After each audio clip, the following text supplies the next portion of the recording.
I found an article in the Village Voice, it was a couple months ago, that is pretty interesting. Follow with me, please, on this story. During the 1920s, old money, this is like the Mellons, the DuPonts, the Rockefellers, they owned a lot of the real estate in New York City, the prime real estate, the apartments, the office buildings. Well, over the years, in the 20s, there was a boom going on, and they sold off a lot of these holdings to the new young lions of real estate, the speculators and developers of their age. And they had a great time, and they were making all kinds of money left and right until the crash of 1929. Well, when the crash came, their houses of cards all collapsed. And wouldn't you know it, the holdings went at fire sale prices back to the old money, the Mellons, the Rockefellers, the DuPonts, etc. They never lose. Well, they were the only ones that had the cash to pick up these fire sale bargains.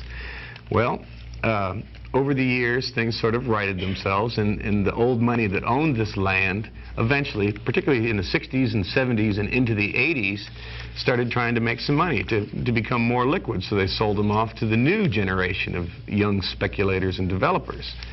And the Village Voice has chronicled this extensively over the years. There was a whole rash of apartments going condo and low-income tenants being forced out and roughed up by the minions of some of these landholders.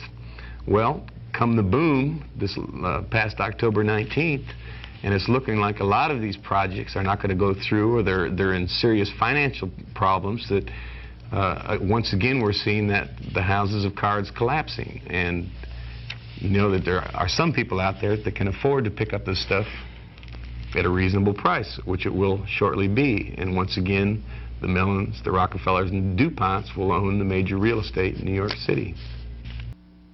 Alternative Views is a production of the Alternative Information Network.